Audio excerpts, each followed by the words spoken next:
So I think at some point you have to look yourself in the mirror and you're going to start to say, am I going abroad? Yes or no? When am I going abroad? Give yourself a date. And am I going to start this business? Not like someday. At some point, you got to stop lying to yourself because you're not a punk and you know if you're lying to yourself or not. You know what's up.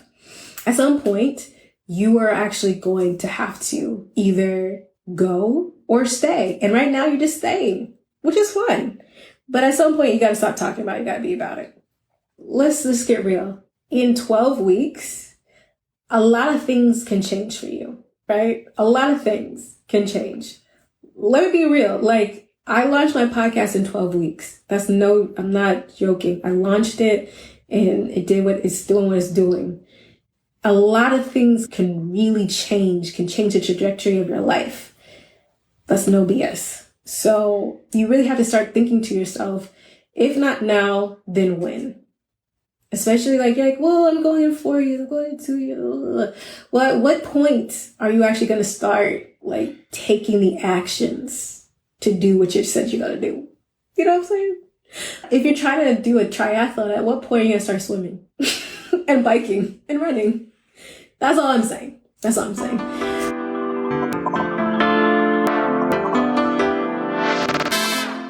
Hey everyone, this is Christine Job, the host and creator of Flourish in the Foreign, an award-winning podcast that elevates, celebrates, and affirms the voices and stories of Black women living and thriving abroad while exploring living abroad as a pathway to wellness.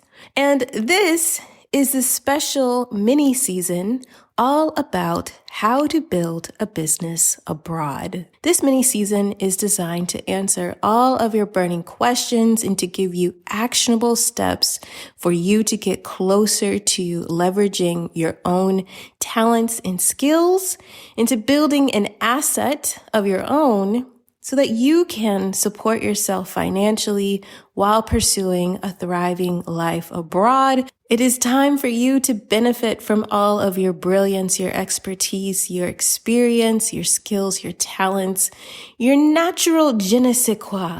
It's time for you to pour all of that back into yourself and build an asset for you to thrive on.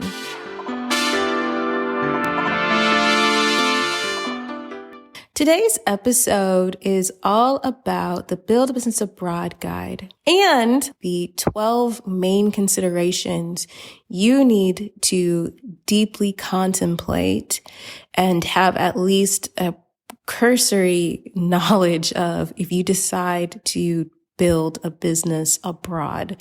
Regardless if that business is online or a physical entity, which we will get into because there are nuances there. These are things that you need to think about deeply. Even if you have an online business and you just run it from your computer, there's definitely some considerations for you to really make sure you have a handle on. And I just want to give you a little bit disclaimer. At the end of this episode, you may have more questions than answers. And it's built that way. It's for you to then take all the ideas that have been swarming in your brain. And then here are some considerations for you to kind of put up against those. And if you do have some questions, I highly suggest you go to the appropriate professional to get those questions answered so that you know what's up before you make any large investments or anything like that. Okay?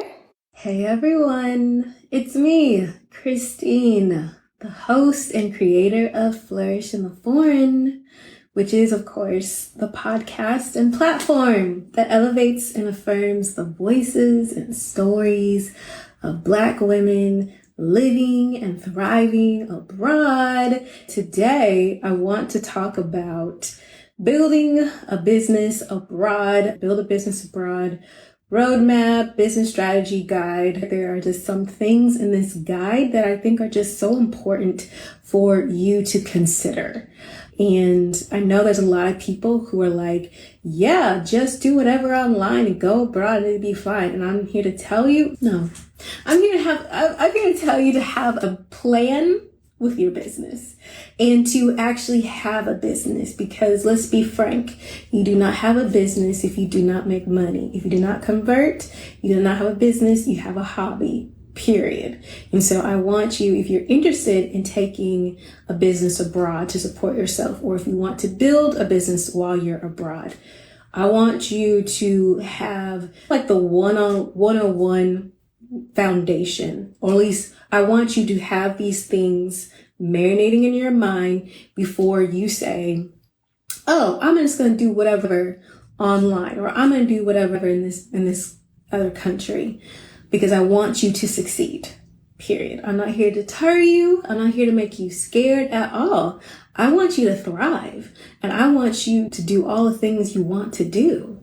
But let's be clear that there are just some considerations that must be like taken into account. You need to be able to really understand what your capabilities are, what you are willing to do, because you may go through this guide, you may finish this discussion and be like, I don't want to have a business. I think I just want to live off my investments, or I want to work abroad, whatever it might be. And that's fine. I'm not the kind of person that's going to be like, everybody should have a business. The first step when developing a business, especially if you don't have an idea and you are like, I just want to go abroad, I want to work for myself, which I think is an amazing thing to do. Let me tell you why, especially if you are a Black woman who's watching this. But if you're not, this can apply to you as well. But I'm speaking specifically about Black women who are watching this right now. Especially if you're from the United States, you are probably experienced being undervalued. You have experienced being overworked. You have been extremely competent, but still undermined. And this is an opportunity for you to utilize your gifts, your talents, your expertise, your just intrinsic knowing about your field in the elevation of yourself, in the pursuit of a life well lived on your own terms. That's what this is for, okay? So that's why I'm a big advocate for building a business if you want to go abroad, because I believe that all of my clients I've worked with are experts and extremely competent, and they are just bad mama jammas who've been using their brilliance in service to entities and people to build up their own bottom line and their own dreams. And what I have and what I consult my clients to do is to do it in the pursuit of their own dreams. And sometimes that is that's what trips people up. They can do it for other people, but doing it for themselves is a whole nother thing. So the first step to building a business abroad is you must define what professional wellness means to you and financial wellness means to you. A lot of times people have never, ever considered professional wellness or financial wellness. We think of wellness as getting a massage, going to the spa, taking a nap, all these things, which is important. But it's really important that if you're going to build a business, that you understand, where has the deficit been in your professional life? Where's the deficit been in your financial life? And understanding what is your vision for your professional life and what is your vision for your financial life. I think this is something that you need to consider before you even go abroad. And it's definitely something that if you're already abroad, you need to get a clear definition to anchor yourself and your experience. Because going abroad does not change your life like in the ways that people think it's going to change. Transporting yourself from one city to another city doesn't have magic fairy dust coming down and transform your life like you are Cinderella. It doesn't do that. And what people find is that they will go abroad, especially if they're trying to escape something for a new chapter, but without any introspection, without any intentionality, without any kind of plan. And they will attract the exact same cycles and circumstances and people that they did in their home country. You don't have to trust me or believe me. You can go to so many different expat forums and see if that's the case. So When building a business abroad, it's important that you understand, what does professional wellness mean for you? Meaning, how do I want to be of service? How do I want to transfer my knowledge, my expertise, and my experience to other people? Who do I want to serve? How do I want to serve? What problems do I want to solve? In what capacities? And how do I want that to look like?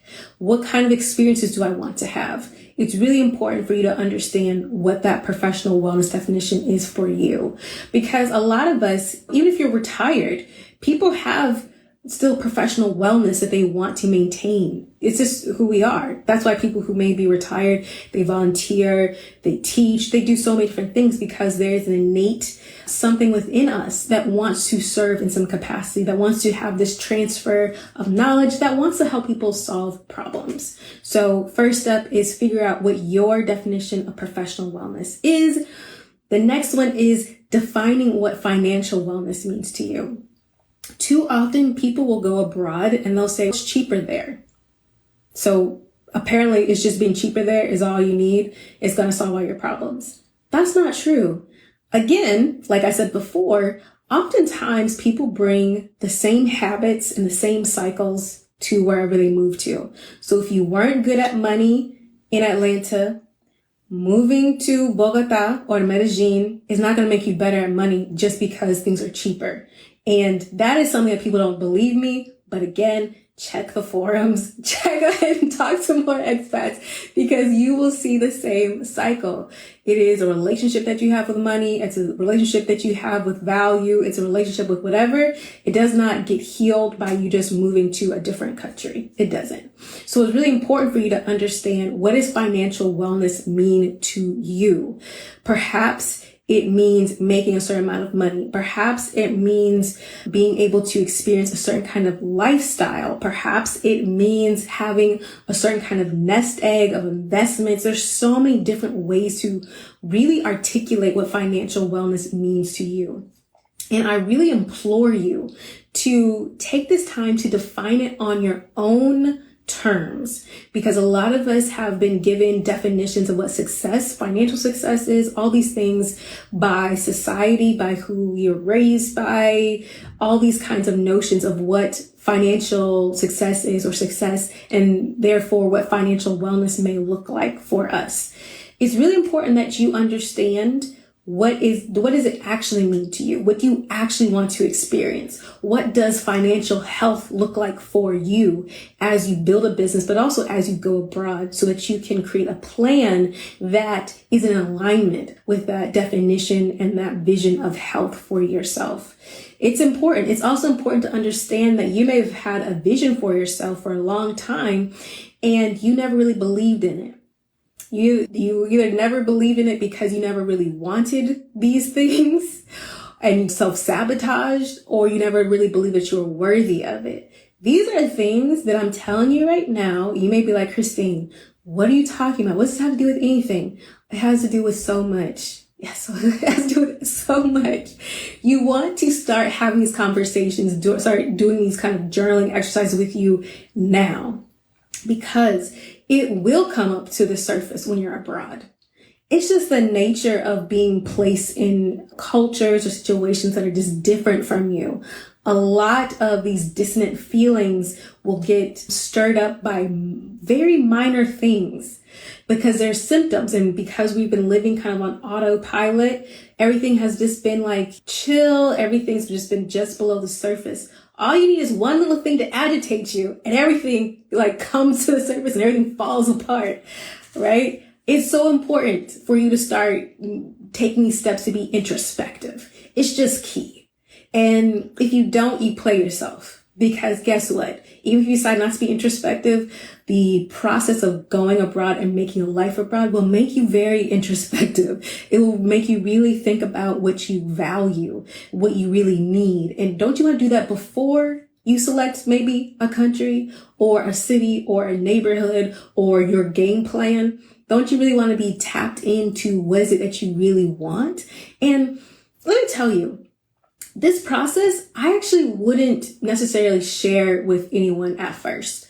If you have a partner, obviously you guys need to be on one accord. But I think at first you need to be able to say the things you need to say, write the things you need to write. Because a lot of times we lie to ourselves and we keep things down or we omit things. You need to get them out because they will be exposed abroad. It just is what it is. I'm not a psychologist. I don't know all the reasons why, but that's just what it is. So I'm going to step off my soapbox because you're going to be like, why does that have to do with building a business? It has everything to do with building a business abroad. Trust me. So first, define what professional wellness means to you. And second, define what financial wellness means to you, because these are going to be part of the skeleton that's going to build a sustainable and viable business for you abroad. And that's the whole point. You don't want to be doing something just to be doing it so you can be abroad. That makes no sense. It makes no sense to go abroad just to endure. It makes no sense to go abroad just to struggle when that's not your only option, because you could have just stayed home.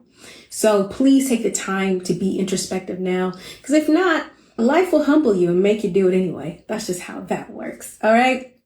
The next step in the Build a Business Abroad strategy guide that I have, go to the link in the bio, check it out, download it, and sit with some tea or a glass of wine and start thinking about these kind of questions so that you can be on one accord with yourself when you say you want to build a business to go abroad or build a business while you're abroad, so that you can be on one accord and so that you can really craft a business that makes sense for you.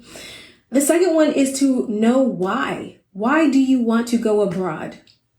Why do you want to build a business abroad? Because you don't have to build a business abroad. You could just work for somebody. You don't have to, build a business abroad. You could work remotely. You could just live off your investments. You could have, some kind of sugar daddy, sugar mama sponsor. I don't know the situation. Like, why? That's really important. Let me give you an example. My why for building a business abroad is really because it is like the only life I know. Since I graduated from law school, I joined a startup, and I have just been a type of person that likes to create and likes to create their own thing and go after it. It is not an easy life, because if you are a solopreneur, you do all the things. You go out and hunt and you gather and you cook it and you do all the things, right? At least at the very beginning, especially when you're trying to refine a concept, refine who the ideal customer is, what is the exact offering. There's a lot of different things that go along with it, right? So it's not necessarily something to be embarked upon because you think it's easier than getting a job abroad. So that's not right. And I know that getting a job abroad gets a bad rap because people think it's really hard, but I really think it's more of people aren't strategic. Just like building a business abroad is not the hardest thing to do, but to have success, you must be strategic. So I feel like this is a conversation that has to be had, and it's going to be had for sure. But why do you want to build a business abroad? You need to really think about that. Why do you want to work for yourself? That needs to be answered for sure. And the answer cannot be, I know I'm going to say cannot be, because it's easier than getting a job abroad. The third step is you need to know your number. The number is past financial wellness, and what that means to you is you need to understand what your ideal or your current lifestyle is going to cost in your target destination. Keeping in mind that you will most likely still have expenses. We'll say if you're from the US, in the United States, you will probably still have expenses. Something. You got a storage unit, you got some property, you got Netflix, I don't know what else, but you have things that you still have to pay for. So it's important for you to understand what the financial situation is, so that as you are doing the research and you are putting together what the business looks like, you can actually say, oh, I can make this business work pricing my services or my products at this level with this volume. And that's doable for me. Or I can do this full time projected in a year and a half or 2 years. It's important for you to understand that. It's also important to get really comfortable with numbers, because as you're running a business, you need to be very mindful of what goes out and what comes in, because you might be like, I made all this money, but if you have a high overhead for some reason or whatever you do, I don't know, it doesn't work. You got to think about taxes. You got to think about a lot of things, which we are going to get to. But it's important for you to know what your number is. Again, a lot of people are like, I'm going to move to whatever place. It's going to be cheaper. But then they don't recognize that what lifestyle do you want to live? Don't take like Facebook or YouTube and be like, I read that I can get an apartment I can get a mansion for 200 USD. And when was that article written? And how are they living? And where were they? And is it in a place that you want to be? Is it connected to the things that you need to be connected to? Like a lot of things, right? It's important. And so please do your research on your number and what that lifestyle looks like for you. And I would say probably overestimate than underestimate, because things happen. And you go abroad, things happen, expectations, just know what your number is. Because again, this is part of the skeleton that builds your business for you to be sustainable and for you to actually make this work. You must have a clear vision, because also what the number does is going to let you know how much you need to work with what you need to price your business, your services and your products for, maybe even who your target customer is. You may think it might be Sally and Joe, and really it's Maria and Bill. Okay. This is why it's important for you to really understand what your number is. The fifth step in this Build a Business Abroad guide, again, you can find it in the link in the bio. It's basically a 101 guide. A lot of things get you thinking about how would you develop a business so you can go abroad. The fifth step is to start market testing and networking as a valuable resource. This is a whole thing. This could be a whole conversation by itself. How do you start market testing? You start market testing by really deciding what are the services, what are your gifts, what are your talents, what are your expertise that you are plan on exchanging for money. That's what a market test is. You start saying, okay, I could do X, Y, and Z. Let me see if somebody wants X, Y, and Z from me. Let me see if I even want to give X, Y, and Z.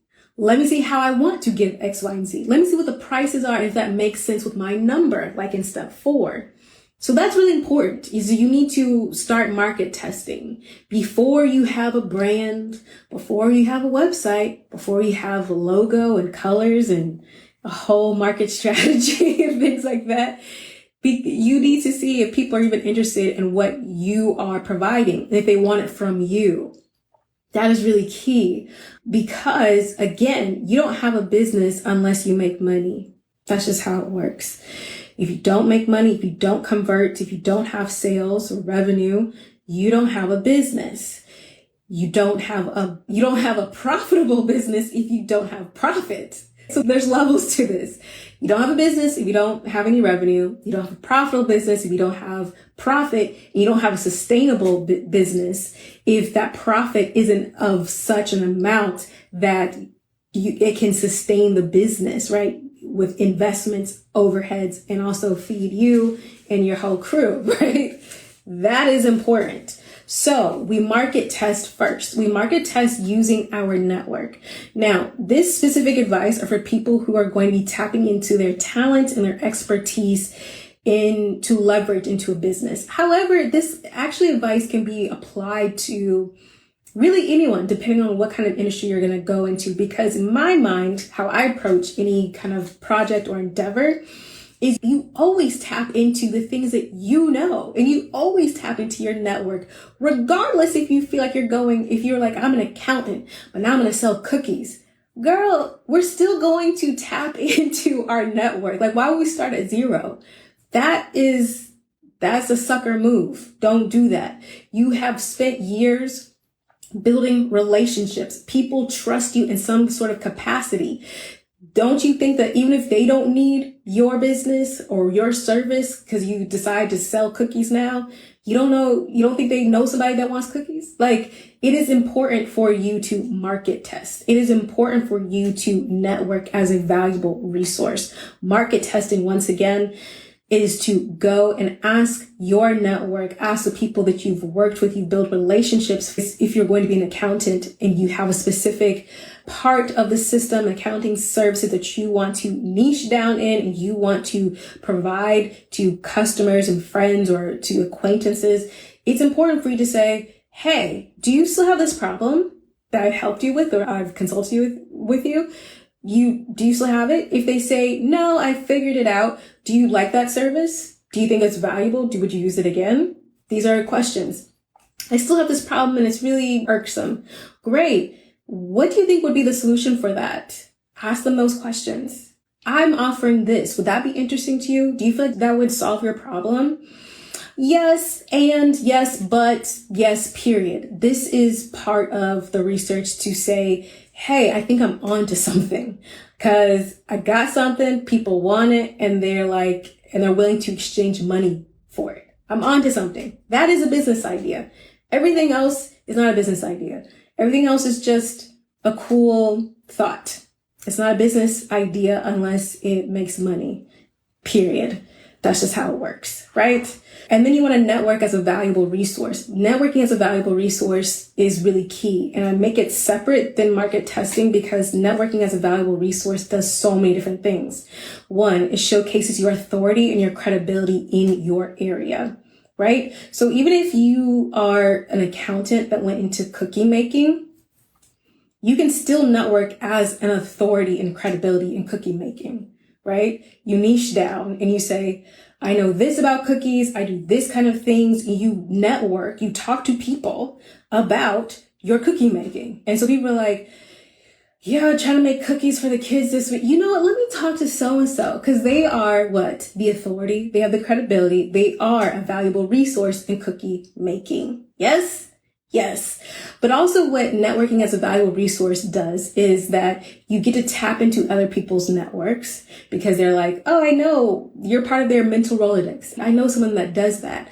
But also what it can really help is for you to actually launch your marketing endeavors, right? That's what networking as a valuable resource does. You are speaking to people about what you do and you're showcasing. You are literally warming up your sales funnel. You are warming up leads for people to enter into your sales funnel. I will get into sales funnel perhaps at a later date, but basically you're warming up people to come in and experience your services, experience your difference, and then to eventually purchase from you. So it's really important to do it, but also it's quite natural. It's quite natural to talk about, yeah, I'm going into cookie making, but actually I come from 3 generations of bakers. You may not have known that about me. What? Really? Yeah, we used to win blue ribbons and all, that's what it does. You start building the authority, the credibility, and then people are like, no, you know what? I want to buy cookies from her because she comes from 3 generations of bakers. So, it gotta be good. That's what it does, right? Okay. Make sure that you have grabbed the Build a Business Abroad business strategy guide, but I want you guys to actually take your time, drink some wine, drink some tea, and really answer these questions. The thing about business is that there really are no shortcuts. Okay? There really isn't. These questions will come up and you will have to answer them at some point. So you might as well get really clear about them now. All right? I did skip a step. I knew I skipped it, but I was on a roll. Okay. So before we do the networking and the market testing, we obviously want to do a marketable skills assessment, which is really important. This is crucial. You know that you're competent. You know that you are badass, that you put me in the game, coach. I got it. Regardless if you love what you do now or you don't, you're like, look, the issues that come up in my job, I know how to handle them. I might not like the people I work with. I may not like what I do, but I can get it done. When people come to me, they know it's going to get done and I handle my business, period. So a really important part of this kind of analysis when you're thinking about, okay, what can I do abroad? How do I want to build this business?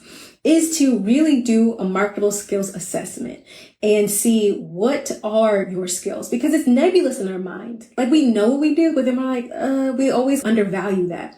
So what I want you to do is I actually want you to take like your CVs from like the past 5, 8 years. I don't know, however long you want to go. I want you to take each job that you've done, and if you've done any volunteering, especially if it's in a field that you're really interested in going into, because sometimes we volunteer, we dabble in things that we really like to do, but we don't do it professionally. I want you to take that, and then I want you to write down like the day-to-day or whatever the event was, all the tasks that you did, right? I want you to write it down. It seems tedious, but that's the gold mine. That's the gold mine in creating something that is going to make you professionally fulfilled and make you financially abundant, because you're like, oh, I really like this and I can see how I can monetize this, and I want to. Because you don't want to try to start a business and you have the same kind of dread feeling that you may have had at work. Like, building a business is too hard for that kind of nonsense. You got to like what you do. I'm sorry. Maybe other people can do it. I don't recommend it. No. So I want you to write down all of the things, all the tasks, and especially because this happens, especially the things that are not within your job description that you do and that people would come to you for. So even if you're an accountant, but in the office, people are like, but you're like the best event planner and we need to have our accounting party, our Christmas party, but you're the best one. Write that down, because what you will find is, one, you're going to impress the heck out of yourself and be like, I really am that one. Look at all these things that I clearly can do and I'm amazing at. But then you can really start saying, what are the things that I really enjoy doing? And what are the things that people continuously ask me to do? They always want my advice about. They always come to me and I'm just like, sure, I could do it. It's no problem. Those are the things that we want to really hone in on. And we want to see, like, is this monetizable? Will people pay me for this? That's what we want to do. We want to mine our own competencies. There's no need for you to go online to be like, what are online businesses I can create? What? We're not looking for answers outside of ourselves like that. We can look online for maybe systems, structures, software, whatever. But when it comes to our core competencies, when it comes to our genius, our zone of genius, when it comes to the things that we feel are going to make us professionally fulfilled, we oftentimes already know what it is. It just is what it is. A lot of times we're just trying to convince ourselves and say, like, can I make money doing this? Yes, you can. Because remember, there was a time in which people sold pet rocks and they made a lot of money. So I'm so sure that you can do whatever you're doing and provide it with your expertise and your competence to someone. All right. I mean, even Beanie Babies are a thing. They're just stuffed animals, but yet they are valued at so much more. And I don't really understand it. So we're going to stay in our lane. We're going to stay in our competency. Or if you decide to change industries, we're going to utilize our competency and we're going to use our brilliance to make a move into a different industry. I'll give you an example. I launched a podcast. I had no idea what I was doing. I wasn't in audio. I was never in a radio club. I had no idea about editing. I didn't know anything. I listened to podcasts, but I didn't listen to that many podcasts. Like, I just listened to This American Life and that was about it. Maybe a couple others, but I wasn't even like a podcaster. But you know what I am? I'm a researcher. I'm an executor, right? I have a degree in business, I have a degree in law. I have experience in startups and building my own business. So I understand like research, but I understand research and experimentation. I understand research and iteration. Like, you got to test it out. You got to try it out. So I didn't have any experience in podcasting. I don't know what I was doing. I had a friend and I asked her, but she actually runs a podcasting production company and was talking to really major brands. So she didn't have time to handhold me. She was like, girl, you got it. This is a hobby, right? You got it. Bye. I was like, okay, I don't know what I'm doing. So I took my expertise and I didn't know what I was doing. I didn't know there's systems you can have to get guests. There's different types of equipment to record and remote record and to edit and all these other things. And I was just like, what do I know? Okay. I know how to edit documents, right? You're like, what does that mean? There is an option for so many different types of audio editing equipment. I picked the one that was closest to editing Word documents. It's called Descript. I was like, yep, I can do that. Sure. What else? What else is happening? Because of experience in startups, I'm like, this needs to be as lean as possible. So I'm not a microphone. No, I'm not trying to get that. I'm going to use this iPhone 11 that I just bought. And I'm going to experiment with how to get the best sound out of this iPhone 11. I'm going to do my own templates for emails, and I already have like an automation system in my brain of how I like to manage incoming and how I like to manage projects. And I just did that. I just did what I innately did. Were there mistakes? Of course. I didn't know what the hell I was doing. But did it get the job done? Yes. Did, the podcast is successful? Yes. And I'm so grateful. Is the podcast monetized? Yes. And I'm so grateful. But listen to me. I didn't say, I don't know anything about podcasting. Let me read a podcasting book. And then let me do everything from zero and completely ignore my expertise, my experience, my education, my intuition, and let me just start doing something. No, why would I do that? And let me completely ignore my network and just start from zero. No, that's ridiculous. I started with the things that I had and I leveraged it even into a different space, into a different industry. And that's what I want you all to do, right? That's the whole point of understanding what your marketable skills are and really appreciating them. That's why I say write it down. When you write it down, you actually start affirming yourself. You really start actually seeing your value, because we will stay in one lane for so long and think that is the total definition of who we are, when it's not, when most of us can do so many different things across industries, except we don't give ourselves the credit because we don't even value our abilities like that. But when you're trying to build a business and you're like, let me see, what can I do? What can I monetize? You actually start getting really clear about, I can provide value like this. Okay, I can do that. I can do that. I can do that. And they don't even have to be necessarily connected. And that's so important, right? We don't want to start from zero because there's no need to start from zero. We just need to be smart about it. But also by tapping into our own experiences, our own expertise, it also helps ensure that the business will be viable. We can actually launch it and we can actually sustain it. Because it's not like we're a complete fish out of water trying to do things in a very strange way.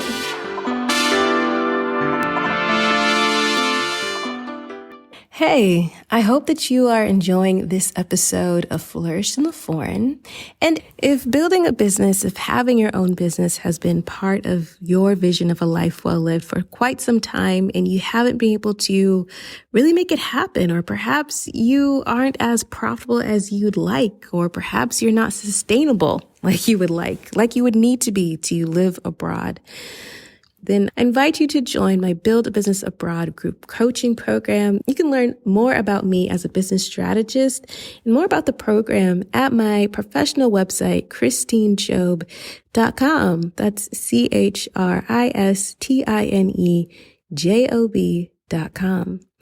And of course, there'll be links to all of this information in the description of this episode.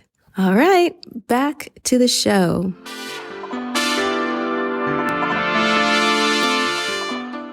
The next thing I want to talk about, now that we talked about that, is if you have the Build a Business Abroad guide, which again, you can get in the link in the bio, download it, read it, drink some tea or some wine. I also put together some important considerations for you to think about when you are building a business abroad.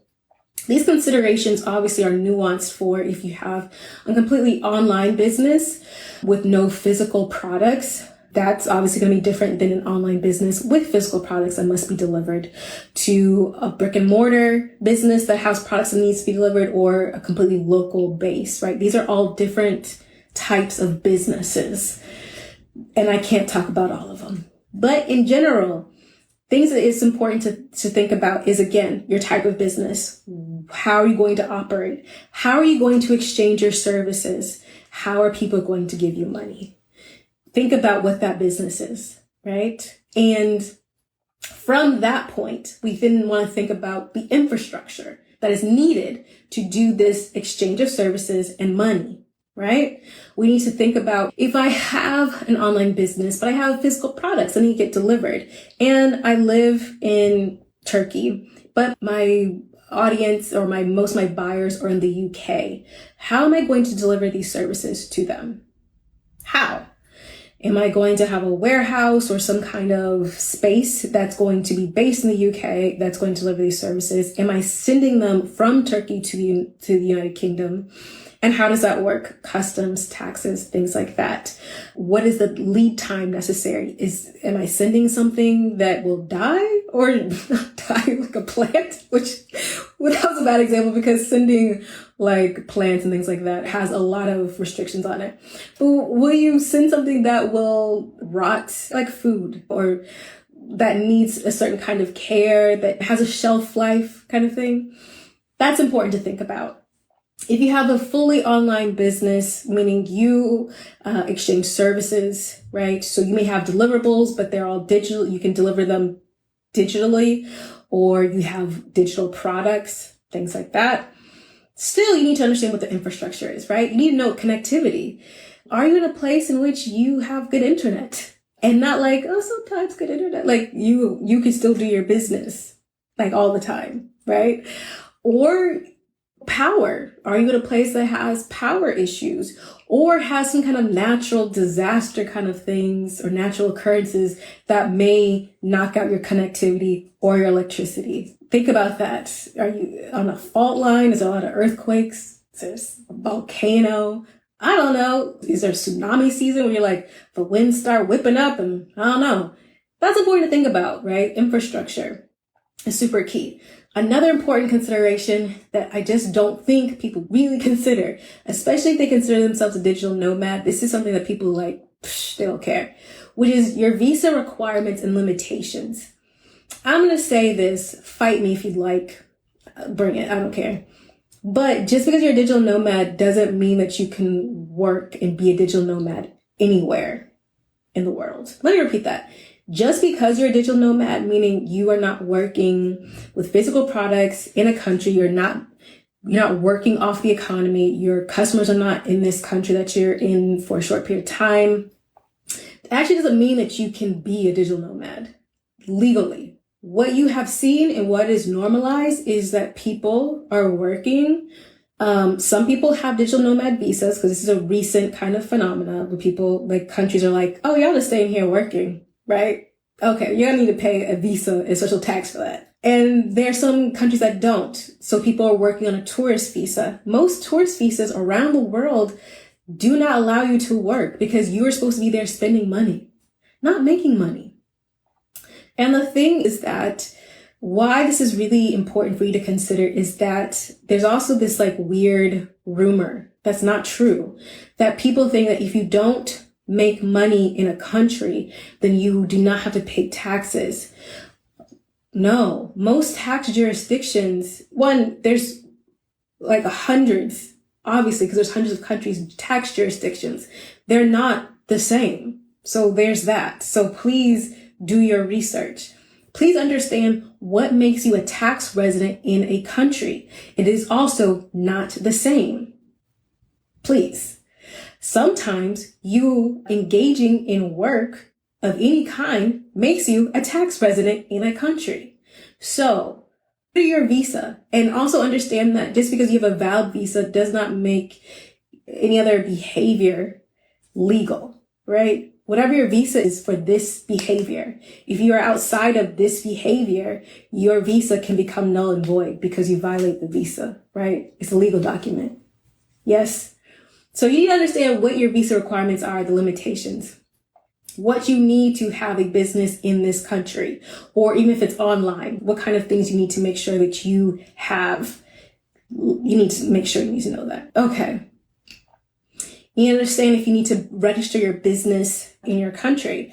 So some countries you can have a foreign registered business. And if you have any customers in the country, or if you have any kind of directed marketing or sales, you can usually register as a foreign entity to do business in the country, but sometimes you can't.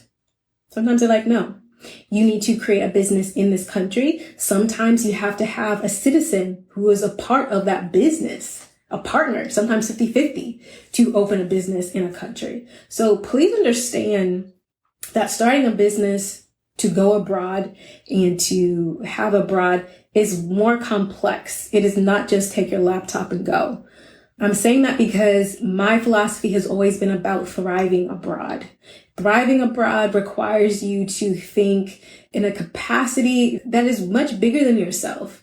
Thriving abroad is, yes, having a vision of a life well lived for yourself. It's also a vision that is, I think, reciprocal in nature with your community, that wherever you're living, this is important. This is important.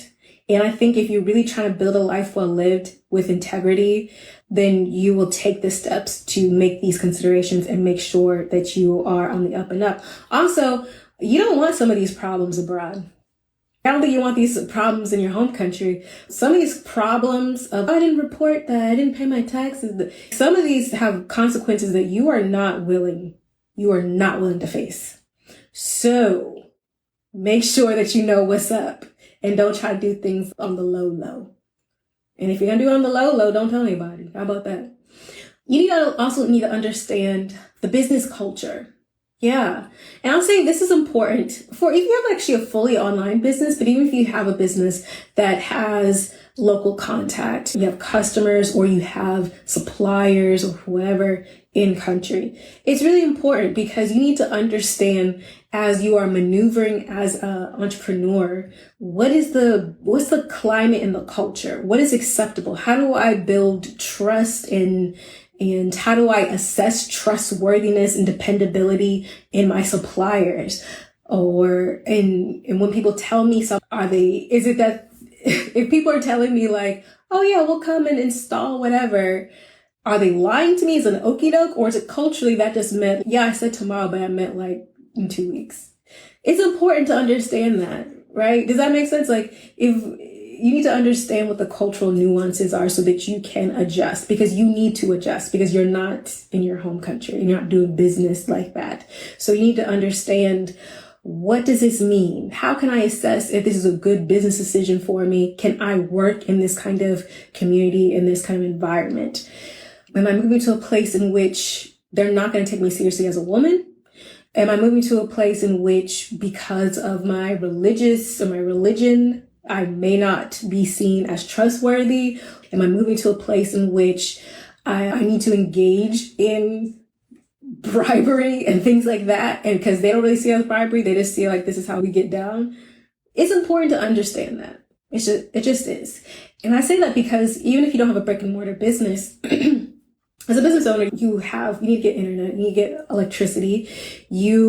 If you're tax resident, you got to pay taxes. So you got to get an accountant, or at least usually file within your country, depending on the tax treaty laws that you're engaged with.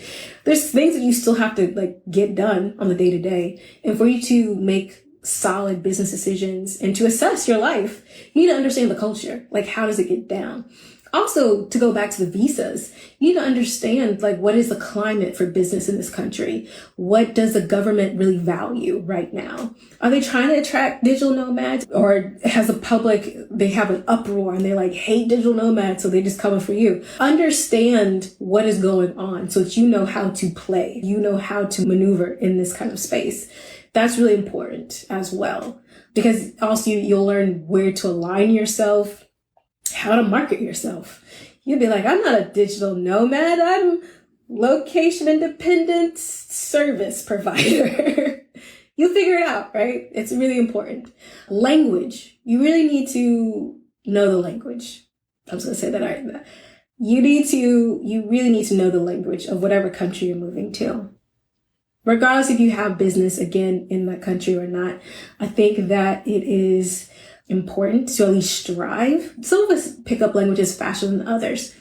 Hey, I haven't been in a place really that as long as you try and you're continuously striving, that it's a big issue for you not to be fluent. But it's important to engage in language and to know the language, or at least to employ a reputable certified translator. Because again, you will need to do this. You will need to know what you're signing for: tax paperwork, business registration, all these other things that are in the government official language, which may not be English. Okay. And if you have a business that you're marketing it to the local population, even if you think you're going to be marketing it solely to expats or international, like, you need to know the language if you need to change your marketing, your copywriting. You need to be able to communicate that way, or you need to be able to employ a reputable copywriter in that language. Because Google Translate is not it. And I think all of us have seen some Google Translate nonsense in these internet streets. Don't do it, because it looks bad. It's bad. Another consideration is intellectual property. Some countries you may be moving to don't respect the intellectual property laws of your home country. Some countries have treaties and agreements. Some countries have similar protections, but different limitations, fair use laws, or different durations for protections. So you need to know, especially if you're going to register a business abroad, or you're going to be producing something abroad that may be for the local economy, or if you're going to work with government entities or have partners and things like that. Intellectual property, it's really important for you to understand what you're getting yourself into. Because in the United States, we have trademark, we have trade secret, we have copyright, we have patent, we have a lot of different things. And that's not necessarily the same in other countries, right? In some countries, to get a foothold in the country to even start a business, you have to be willing to share all of your intellectual property. And that's just how they play. So you need to understand that from the get-go. Also, I think that a lot of people who start businesses online, who don't think of themselves as like a startup or whatever, they don't really consider intellectual property, which I think is unfortunate. You want to consider intellectual property. It doesn't mean that you necessarily have to go out and get an attorney and get a trademark immediately or whatever. You may want to, but you also understand trademark has to be used in commerce. Or at least has the intention to be used in commerce for, I think, only up to like 6 months in the United States. That's some of the lead time you have. So I think it's just important. I think it's smart because your intellectual property becomes an asset for your business. So as you're building, you want to protect it, obviously. Labor laws. Labor laws are so important to consider as well when you're abroad, regardless if you are going to be looking for contractors or for interns or suppliers or whoever, or employees to run your business. You need to understand what the labor laws are. You need to understand what your commitment, your responsibility is as an employer, and if you are willing to go to fulfill that commitment. Some places are not a right to work kind of place. There's a lot of employee protections, which are great, but those also could be quite costly for you. Also, if you're an American watching this, understand that the IRS is actually getting a little bit more tough on who they're considering an employee in a contractor.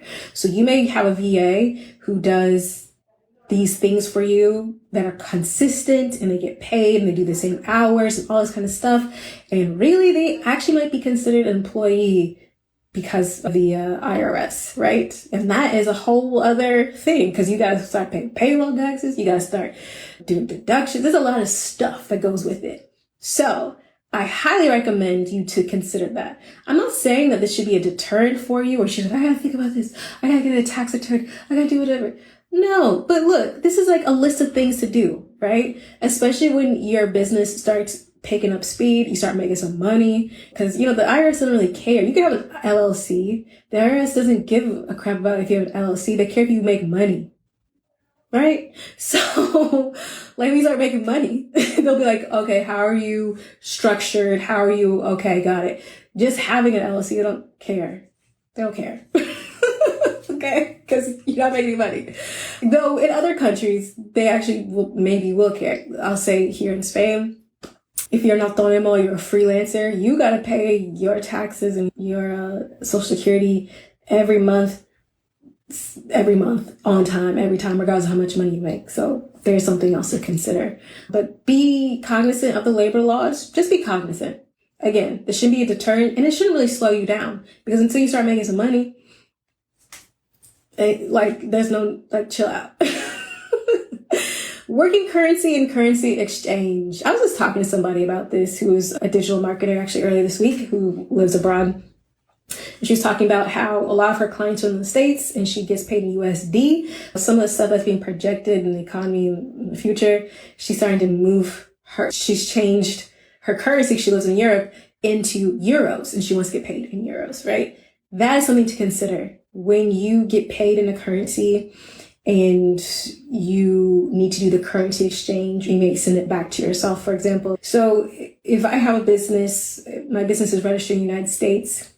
If I get paid in USD, you pay your taxes and then you have to convert it because I live on euros. You have to come back to me here in Spain to live my life. For me, it's problematic because there's currency exchange and it fluctuates a lot. I know what my expenses are in euros, but I don't know what my expenses are in USD converting to euros. Does that make sense? Because it always fluctuates. So what I do, I charge in euros because that's easy for me to do the budget. This plus this minus this. Okay. And then with the currency exchange that has to happen, I still end up where I need to be. So it's really important for you to consider what currency you're charging in and what are your currency exchanges. Services that you can utilize in currency exchange. It's an important consideration, right? Because some places you might be like, no, I want to rock in USD because I'm living somewhere with baht or whatever works for you. But it's important for you to think about for sure and understand what the implications are, especially with inflation involved. Tax exposure and implications, we talked about that. What kinds of activities expose you to taxes? And don't run or hide from taxes because I don't feel like that's a good look. There's certain things that you need to make sure you're doing. If you are American watching this, you need to make sure that you file your taxes, which does not mean that you owe. It just means that you file because it makes it easier. Like if you want to get the stimulus, you want to make sure you got that. And just for other kind of up and up reasons, I say file. Because a lot of times, depending on what you do and where you work and how much money you make, some people just don't owe. So just keeping that in mind. Understanding your target market, which is it local or is it outward facing? That's really critical to understand if you're going to have a business abroad because who are you speaking to? Who are you speaking to and whose problems are you solving? That's really crucial for your business to survive and to thrive. How do they like being spoken to and what are they looking for? How do they determine what is authentic? How do they determine what is quality or of good value? That is something that you have to speak to. So you have to really decide who are you speaking to. Now, a lot of times, because my clients always say this to me, everybody thinks they're talking to everybody. And that's not true. It's not true. You must niche. You must niche.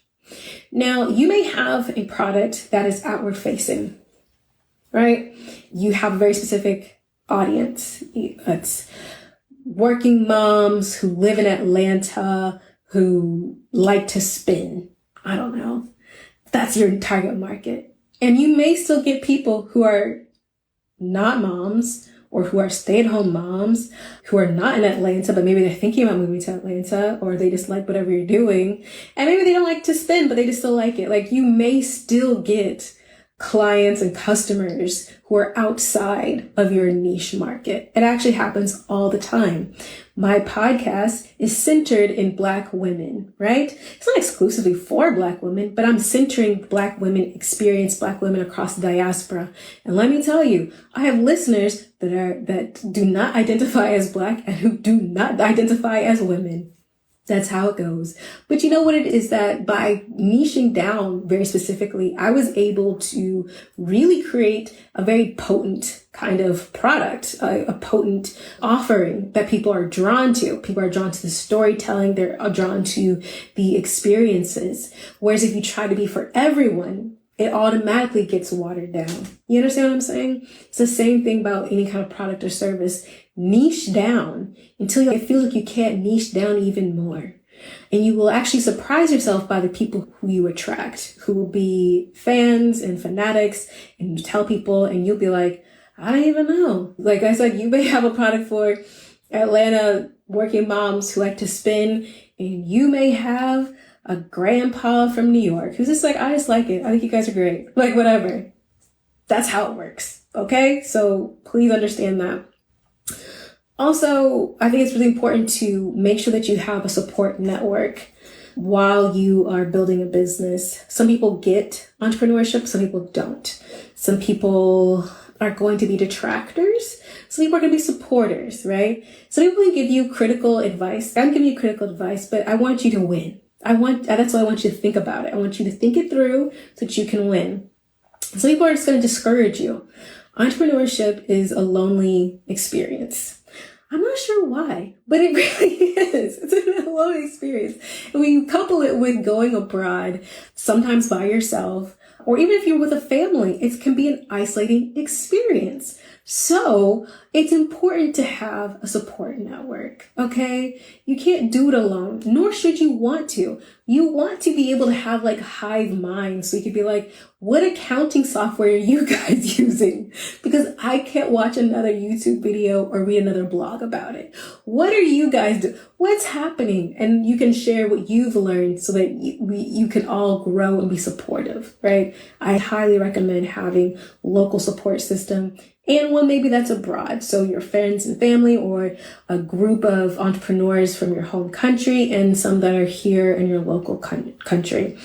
Local country, of course, because there's going to be some nuances, taxes, visas, things that impact your business, just politically, economically, that you guys all need to gripe about, because that's what ends up happening. But also you guys can also come together and understand each other and feel understood, and maybe even find a way to create solutions. You'll want to have one from your home country if you want one. And if you have a target market that's in your home country, you still want to be connected. It's really critical, I would say. Support is critical to make this thing go. Having community is critical. Also, when you create community and you build these relationships, you get to tap into their network, which is amazing, or their platform, or their audience, which is nice. So you don't have to necessarily build everything from zero. So if you've gotten anything from this chat so far, you realize that I'm never trying to build something from zero. I'm trying to leverage whatever we have, right? I'm trying to make some everything in the pantry soup. That's me. I'm like, what we got? Because I'm not going to the store. We got this. I'm going to make it delicious. Let's make it happen. That's what we're trying to do with our business. We're not necessarily trying to come from zero, because I don't think it's necessary. All of you are highly competent individuals with amazing services to give. It makes no sense for me that you need to start at zero. Now, I will leave you with this. It is important to see that people are doing this abroad. If you are in the Build a Business Abroad business strategy guide, which again, you can get it in the link in the bio, I have included, I don't even know how many these are. Let's say 10. I've included 10 stories I have captured on the podcast that talk about women who have taken their expertise, leverage their expertise into sustainable businesses. For some of them, it's a side hustle. For some of them, it's a side hustle that they're soon going to replace and make it the full-time hustle. Maybe they just want multiple streams of income. For some, it's their whole gig. Some of these women are serial entrepreneurs. And I think it's important to hear these stories. It's important to, one, hear their origin story, how they came up with it. Because it's important to have that relatability, to know that you can do it too. It's incredibly important. But it's also important to see how these women have launched their business. It's important to see what were their maybe difficulties depending on their country, or what they were trying to do, or just what they're interested in, because these women could also be resources for you. These women could soon be part of your network to help you get to where you're trying to go. So I hope that you have downloaded the Build a Business Abroad business strategy guide. I hope that you take the time to really go through it, to really think and to really vision what your business would look like abroad, because I want you to win, because you can. If this is what you want, you really can win. And I want you to. I want you to do it. I want you to do it on your own terms. I want you doing it, having and living the lifestyle you want to live. It's really important to me. It's incredible what can happen for you when you take yourself seriously. A lot of people overestimate what they can get done in a week and in a month, but they underestimate what they can do in a quarter. Because you can get a lot of stuff done in a quarter that can really launch you to where you're trying to go. But you have to have a direction. You have to have a vision. You got to know who you are in this moment, and you got to have a direction that you're going in. And you got to be committed. You have to bet on yourself. At some point, you're going to have to say, I'm worth it and I can do it. And I can learn how to do it, right? Because like I told you before, I don't know what I was doing with the podcast. I'm like, what? I don't know. Edit? Audio? What? Social media? Goodness. That might have been worse. I didn't know what I was doing. But I bet on myself because I was like, I have done things before. And I can still do things. And I'm going to figure it out. And because I was committed to it is a reason why the podcast has taken off the way it has been monetized, but also has opened up so many other doors for me that I would have never even have imagined. But it took me betting on myself. Did it take hard work? Yes. Were there tears? Yes. Especially with audio editing. But you figure it out and you work it out, and it is incredible. So I think at some point you have to look yourself in the mirror and you're going to start to say, am I going abroad? Yes or no? When am I going abroad? Give yourself a date. And am I going to start this business? Not like someday. At some point, you got to stop lying to yourself because you're not a punk. And you know if you're lying to yourself or not. You know what's up. At some point, you are actually going to have to either go or stay. And right now, you're just staying, which is fine. But at some point, you got to stop talking about it. You got to be about it. Let's just get real. In 12 weeks, a lot of things can change for you, right? A lot of things can change. Let me be real.